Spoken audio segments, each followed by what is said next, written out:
En los años transcurridos desde que rodamos el documental que verán a continuación, La isla de los Moai, y el siguiente, El país de Aku Aku, la isla de Pascua no ha desvelado ni uno solo de sus misterios. No deja de ser sorprendente que en una pequeña isla perdida en medio del Pacífico converjan tantos enigmas. Todo misterio tiene necesariamente una explicación, y lo que hoy es un enigma con el tiempo dejará de serlo, pero no creo que eso suceda con la isla de Pascua. Llevamos casi un siglo de investigación por parte de los más eminentes arqueólogos y antropólogos, y el resultado son conjeturas, teorías, especulaciones, certezas ni una sola. Este programa va a estar dedicado fundamentalmente a los Moai, esas enigmáticas esculturas que son la seña de identidad de la isla, más de 1 millar repartidas por todo ese territorio. Pero seguimos sin saber a quiénes representan y cómo fueron trasladadas las de mayor tamaño. Desde que estuve allí en aquella primera visita no he dejado de darle vueltas al tema. Y en mi último libro, que lleva el mismo título que esta serie, me atrevo a exponer mis reflexiones. Sin embargo, no tengo certeza alguna de haber resuelto su misterio. Se lo dejo a ustedes. En este documental podrán encontrar todos los datos, todos los elementos necesarios para que ustedes también elaboren sus propias hipótesis. Pero si no llegan a ningún resultado, tampoco importa. Lo verdaderamente interesante es ir a esa isla y ver de cerca a esos Moai. Así pues, bienvenidos a la isla de Pascua.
Hay un lugar donde el océano es más inmenso que en cualquier otra parte. Un lugar donde palabras como aislamiento o soledad adquieren su más dramático sentido. Obviamente se trata de una isla, la isla más perdida, la más solitaria, lejos de cualquier lugar. Una isla en la que además convergen todos los misterios. La isla de Pascua. Está situada en el Océano Pacífico, a 27 grados, 8 minutos, 6 segundos de latitud sur y 109 grados, 54 segundos de longitud oeste. El punto más cercano de la costa americana se halla a 3.518 kilómetros. Y por el otro lado, son 2.037 kilómetros los que la separan de Pitcairn, la isla más próxima de la Polinesia. Puede decirse con justicia que es la isla más aislada del planeta. Sin embargo, sus habitantes la conocen desde tiempo inmemorial como Tepito o Tenoa, el ombligo del mundo. Y es un título ciertamente pretencioso, porque la isla de Pascua, como tal isla, nada tiene de extraordinario. Apenas mide 160 kilómetros de extensión y en su forma triangular la distancia más larga es de 24 kilómetros. Tampoco su relieve resulta impresionante. Las montañas más elevadas de la isla de Pascua son 3 volcanes apagados. El Rano Kau, de 400 metros de altura, el Rano Aroi, de 600, y el Rano Raraku, de 250.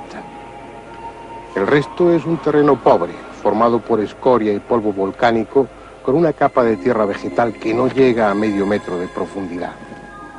Probablemente los primeros habitantes que tuvo la isla llegaron a estas costas abruptas traídos por una tormenta o empujados contra su voluntad por la corriente ecuatorial del sur. Y aquí se quedaron, porque no tenían otro remedio. El pirata Davis pasó cerca de la isla en 1686 y señaló su situación, pero hasta 1722 no entró en el catálogo de tierras descubiertas. El mérito fue del holandés Royeden, quien al mando de 3 barcos puso pie en la isla el día 6 de abril de ese año, el día de la Pascua de Resurrección, por lo que la bautizó con el nombre de Isla de Pascua.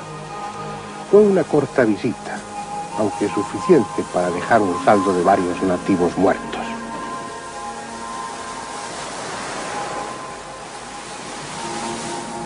Después de ese desafortunado descubrimiento, los pascuenses no volvieron a tener el privilegio de estrechar lazos con los europeos hasta 48 años después. En esa ocasión, el redescubridor fue un español, Felipe González de Aedo, que llegó aquí con 2 fragatas. Se levantaron planos de la isla, se estableció contacto, esta vez amistoso, con los nativos y se reunió una amplia documentación sobre el terreno, los monumentos y las viviendas. Y también quedó constancia de un hecho que frecuentemente se olvida, a pesar de que fue escrito por marineros y por oficiales. De no ir desnudos y pintarrajeados, los pascuenses podrían haber sido tomados por europeos. ¿Por qué dijeron eso? Tal vez esperaban encontrar indígenas similares a los americanos y les llamó la atención que fueran de una raza distinta. Pero aún así es evidente que si los nativos de entonces eran similares a los pascuenses de ahora, en nada se parecían a los europeos. Claro está que estos habitantes de la Pascua actual no tienen mucho que ver con los de entonces, entre otras razones porque los de entonces desaparecieron casi por completo. Cuando la isla fue descubierta tenía una población de 4 o 5 mil habitantes, pero a partir de 1805 los piratas implantaron la siniestra moda de capturar pascuenses para venderlos a las guaneras de Perú como esclavos. Finalmente se impusieron razones humanitarias y los esclavos que habían sobrevivido fueron devueltos a la isla de Pascua, pero al volver a sus casas traían como equipaje la viruela y la lepra, con tan funestas consecuencias que aquellos 4 o 5 mil habitantes de finales del siglo XVIII quedaron reducidos en el año 1862 a solo 111 personas. En estos 130 años transcurridos desde entonces, los pascuenses han tenido tiempo y oportunidad para multiplicarse de nuevo, incrementando además su población con la llegada de algunos inmigrantes polinésicos y americanos. Algo más de 2.000 habitantes que en su mayoría viven en la pequeña capital, Angarroa, donde también se alojan los turistas que llegan a la isla. No muchos, porque Pascua sigue estando lejos de cualquier lugar. Escuelas, un hospital, un aeropuerto, 2 hoteles, son signos inequívocos de que la isla se ha incorporado al mundo actual.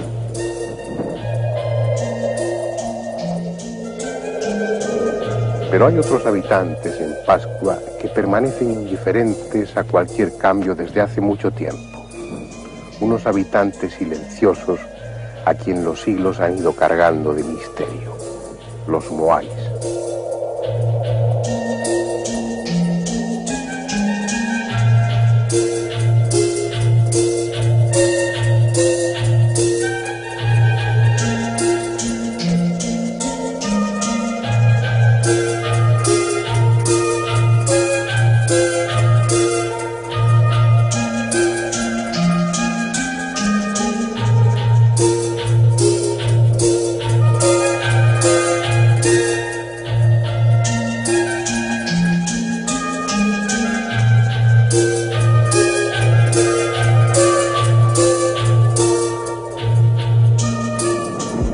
Sí, estos son los otros habitantes de la isla. Hasta el momento han sido catalogados 1006. Sin embargo, se supone que hay bastantes más enterrados. Si tenemos en cuenta que la población total en estos momentos es aproximadamente de 2.600 almas. Hay que tener en cuenta que los moais constituyen una población bien numerosa. Por supuesto, es el misterio mundialmente conocido, el más espectacular y el que ha traspasado todas las fronteras. Sin embargo, seguimos sin conocer su verdadero significado. Algunos, sobre todo los arqueólogos, hablan de monumentos funerarios. Quizás representan a difuntos ilustres que se han reencarnado temporalmente en cada una de estas estatuas. Otros opinan de que son demasiados moais y muy iguales, básicamente para constituir esa representación de difuntos ilustres. Otros hallazgos escultóricos en la isla permiten asegurar que la apariencia de los moais es intencionada. No obedece a desconocimiento anatómico, sino que sus escultores representaron aquello que querían representar, es decir, un ser o unos seres de cabeza deforme, de larga nariz, largas orejas, delgados labios y mandíbula poderosa. Después, un cuello apenas insinuado, inmediatamente el cuerpo rechoncho y con un abultado vientre al que parecen sostener o sujetar dos manos de larguísimos dedos. Nada más. Estas estatuas insólitas carecen de piernas. Están hechas para descansar sobre un pedestal como un monumento. Pero, ¿un monumento a quién? Nadie hay con esta apariencia física.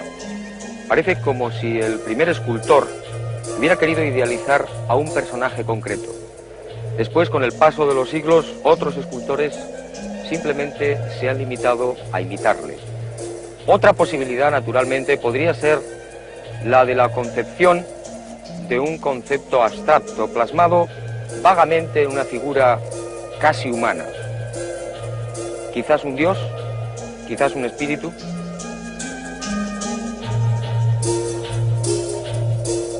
También podría tratarse de un héroe legendario, quizás un ser mítico. ¿Quién sabe si el primer extranjero que puso el pie en la isla?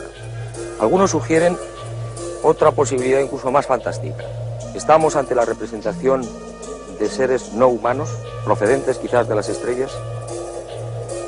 La razón que tuvieron los pascuenses, los antiguos pascuenses, para llevar a cabo este titánico esfuerzo tuvo que ser muy importante, porque, como digo, el labrado de estos moais representa un esfuerzo difícil de comprender en nuestros días. Pero para verlo mejor, para entenderlo mejor, vamos a trasladarnos a la cantera, a la ladera del volcán Rano Raraku.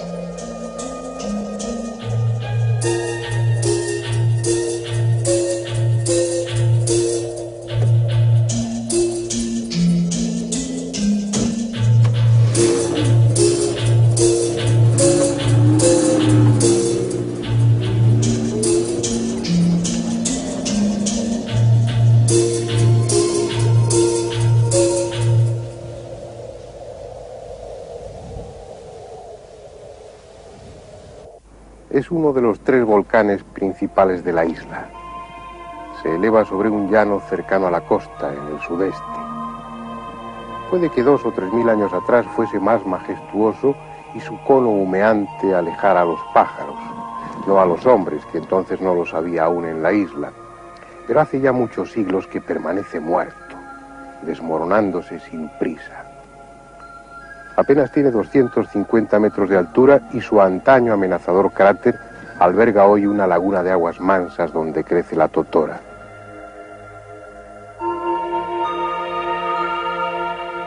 Pero nada de ello disminuye la importancia del Rano Raraku, porque la locura de los hombres ha hecho de él el más fantástico volcán del mundo, el más prodigioso monumento que imaginarse pueda. En cualquier lugar al que trepáramos, allí donde nos detuviéramos, nos veíamos rodeados por enormes caras dispuestas en círculo. Caras que veíamos de frente, de perfil y en todas las posiciones imaginables. Todas ellas se parecían de un modo sorprendente. Todas mostraban la misma expresión estoica y las peculiares orejas alargadas. Las teníamos sobre nosotros, a nuestros pies y a ambos lados. Cuando nuestros ojos se fueron acostumbrando a diferenciar entre arte y naturaleza, nos dimos cuenta de que en toda la montaña, desde su base hasta el borde superior del precipicio, en la misma cumbre del volcán, era un enjambre de cabezas y cuerpos. Así describía el noruego Tore Heyerdahl la sensación que le produjo en 1955 llegar aquí, a la ladera del Rano Raraku, donde está la cantera de donde se extraían los moais. Solo aquí puede tomarse conciencia de lo que significó para los antiguos pascuenses aquella obsesión. En esta cantera aún permanecen más de 390 moais. Están en diferentes fases de tallado, desde algunos totalmente terminados, esperando a los pies del volcán para ser trasladados a su sitio definitivo, hasta otros que están aún unidos a la piedra original, a la ladera del volcán. Y son precisamente esos moais inacabados, todavía unidos a la roca, los que sirven para darse cuenta de cuál era la técnica que ellos utilizaban. No conocían el metal y utilizaban toquis, unos martillos de basalto con los que atacaban la piedra volcánica. En principio puede parecer una tarea no demasiado difícil. La roca volcánica es porosa y en apariencia fácilmente trabajable. Sin embargo, eso es en la capa superficial. En cuanto horadaban la primera capa, aquellos pascuenses tropezaban con una piedra casi tan dura como la que tenían en sus propias manos. Sin embargo, eso no pareció significar un obstáculo para ellos.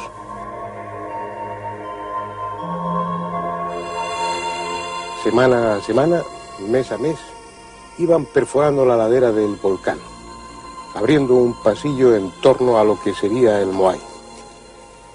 Colocados en ese pasillo, iban labrando la estatua hasta terminarla casi por completo. Solamente la espalda quedaba inacabada porque estaba unida al resto de la roca por una especie de quilla. Llegado el momento, esa quilla era rota y el moai trasladado hasta abajo, hasta el pie de la ladera. Allí, puesto en pie, la espalda era terminada, labrada, perfectamente pulida, y el moai quedaba dispuesto para ser trasladado a otra parte de la isla. Pero estoy hablando de traer, llevar, trasladar, como si eso careciera de importancia. Y el traslado de los moais es uno de los misterios más inquietantes de la isla de Pascua.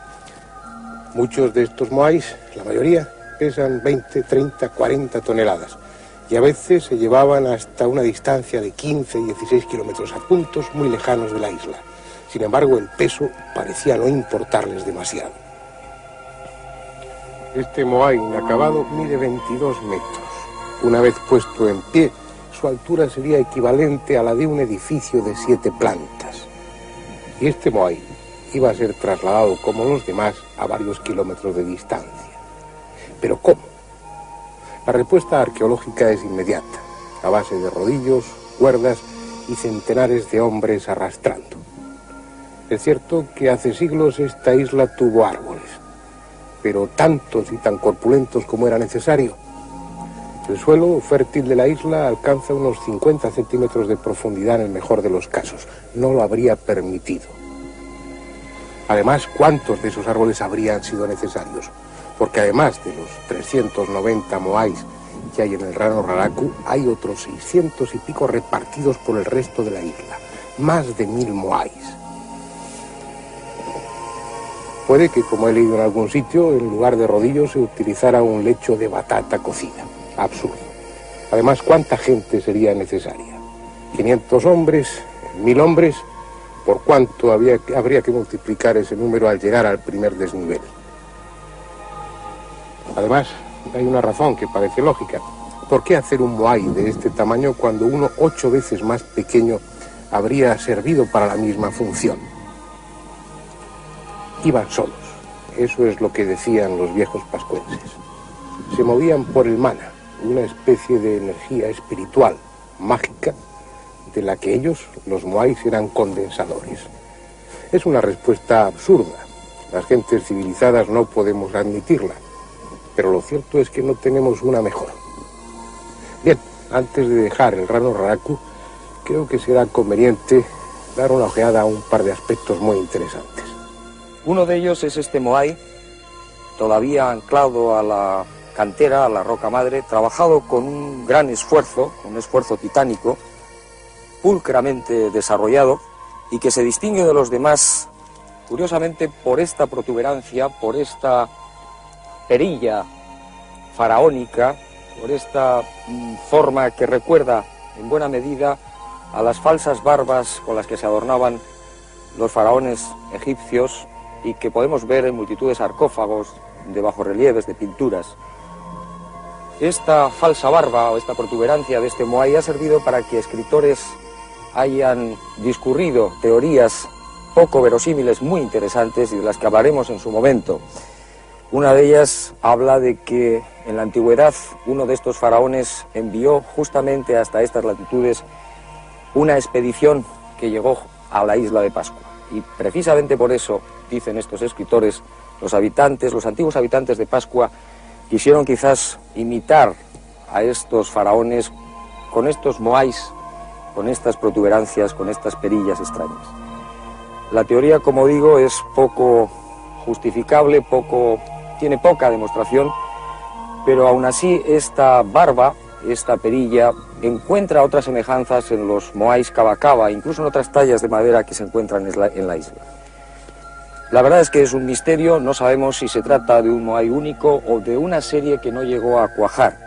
No lo sabremos jamás, como tampoco vamos a saber probablemente nunca la justificación de otra escultura enorme, gigantesca, que está en estas mismas faldas del volcán. Una escultura que vamos a ver ahora y que constituye otro de los enigmas de la isla.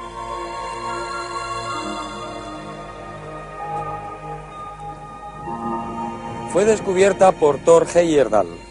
La expedición se llevó una gran sorpresa. Se trata, al parecer, de un Moai Tuturi, es decir, una escultura arrodillada. Se llevó una gran sorpresa porque nadie sabe exactamente a qué o a quién representa. Algunos expertos y bastantes arqueólogos opinan que pudiera tratarse de una divinidad de segundo orden. El hecho de que haya otras esculturas más pequeñas en esta misma posición les hace pensar ello. Pero realmente un Moai puede representar a una divinidad, ni siquiera de eso estamos seguros. Supongo que analizados uno a uno, minuciosamente, cada Moai tiene su misterio, sus particularidades. Hay uno en especial en esta ladera que, como el resto de las esculturas y de los Moais, permanecía enterrado prácticamente hasta el cuello, hasta que llegó la expedición de Thor Heyerdahl. Estos hombres tuvieron la ocurrencia de desenterrarlo y se encontraron con una sorpresa. En el pecho de este Moai aparece un extraño dibujo, un grabado, un velero de 3 palos.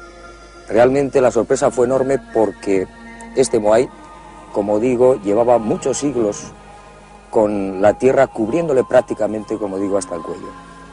¿Quién había grabado este velero? ¿Qué significaba? ¿Representaba una de las embarcaciones pascuenses de Totora, es decir, de juncos? ¿O era quizás el recuerdo de la primera y dramática visita del hombre blanco en el siglo XVIII a la isla de Pascua? No lo sabemos, realmente se trata de un pequeño misterio, casi una anécdota como otras muchas dentro de los grandes enigmas de la isla. Por ejemplo, el gran enigma de los ojos. Todos los moais de esta cantera, tanto los que se encuentran tallados como los que están a medio tallar, presentan una característica común. Los ojos están vacíos, las cuencas oculares no tienen ojos. Esta es una de las características de todos los moais y tiene probablemente una justificación. Aquí hay una fábrica, aquí se diseñan, se dibujan, se extraen, se pulen los moais, y solamente cuando los sacerdotes, probablemente de aquella época, los iluminados de entonces, elegían los puntos claves de la isla, entonces se tallaban los ojos y se colocaban sobre las estatuas. En ese momento era el nacimiento, el resurgir, el aparecer a la vida de los auténticos moais. Era como si aquellos pascuenses supieran que con los ojos estas esculturas recibían la fuerza, el maná, esa especie de energía que condensaban y que les daba una omnipotencia casi absoluta. Por ello hay que visitar estos moais justamente en los puntos donde han sido colocados finalmente y donde en definitiva se une el destino de la isla con el destino de cada una de estas esculturas. Es aquí donde el moai cobra sentido, integrado en el conjunto Ahu-Moai. Ahu es esta plataforma de piedra. Sobre ella se colocaba una piedra circular, el Papaebe, la piedra de sostenimiento, y encima el moai. Pero además, este conjunto tenía unas funciones funerarias. Ya fuera en el Ahu o en la Tagua, esta plataforma inclinada aquí delante del Ahu, generalmente cubierta por piedras oscuras o por cantos rodados, sobre uno de esos dos lugares se colocaban los cadáveres de los jefes o de la gente importante para sufrir la descarnación. Una descarnación que se prolongaba durante semanas, meses e incluso años. Una vez que esos huesos estaban totalmente descarnados, se integraban en el conjunto, se introducían en unos huecos, en los abangas, para que de esa manera el espíritu del muerto se integrara con el moai, pasara a fundirse con él, se acumulara esa energía espiritual del muerto con la energía del moai. ¿Para qué? Hay un detalle interesante. Excepto el Ahu, que está en el interior, el de Atio, todos los demás no están mirando hacia el mar, sino hacia el interior de la isla. Es decir, no representan una función simbólicamente defensiva, no están colocados ahí para impresionar al que pueda venir de fuera, sino que todos ellos, todos los moais, están mirando hacia el interior. Y probablemente es porque ese mana, esa energía que según dicen se condensaba en los moais, ya fuera una energía propia o una energía prestada por los muertos, debía ser importante para la isla y para sus habitantes. De esa manera, colocados en círculo, formando un cinturón en torno a la isla y mirando hacia el interior, estaban protegiéndola y al mismo tiempo dirigiendo hacia el interior de la isla esa energía que ellos poseían. Y llevados por esa idea, sembraron la costa de colosos, sintiendo que con cada moai nuevo aumentaba su bienestar, su poder espiritual, su fuerza, convencidos de que estos gigantes de piedra harían más fértiles a las mujeres, más productivos los campos y alejarían las enfermedades. Pero ¿a costa de qué esfuerzo? Las esculturas, traídas desde las lejanas canteras, habían de ser colocadas verticalmente sobre plataformas de varios metros de altura. Y después, culminándolo todo, era necesario poner sobre sus cabezas el pocao, tallado en otra cantera distinta y con 4 o 5 toneladas de peso. Una labor de ingeniería que hoy produce asombro.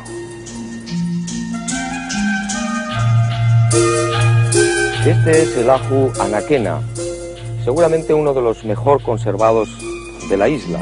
4 de los moais presentan unos singulares tocados en una escoria roja procedente de una cantera distinta a la del resto de las esculturas. La función de estos pocao, de estos sombreros, es muy confusa. No se ponen de acuerdo los especialistas. Algunos opinan que podría ser el vestigio de un peinado, precisamente en recuerdo del color rojizo de los antiguos pascuenses, del cabello rojizo de los isleños. Para otros, el pocao, este sombrero, este tocado, podría representar un complemento para el mana, esa energía, esa fuerza extraña y esotérica que queda condensada en los moais. Son parte del pasado de la isla de Pascua. Un pasado que ya era leyenda cuando llegaron aquí los primeros europeos. Un pasado desconcertante en el que tuvo sitio una cultura singular que levantó 1000 estatuas colosales en el más desolado lugar del planeta. Después de ellos, o por culpa de ellos, llegó la ruina y la miseria. Los Anau Epe y los Anau Mamoko, los 2 pueblos más importantes de la isla, se enfrentaron en una guerra sin cuartel. Los que sembraban y pescaban tuvieron que luchar y ya no hubo alimentos. Y el hambre les llevó a devorarse unos a otros.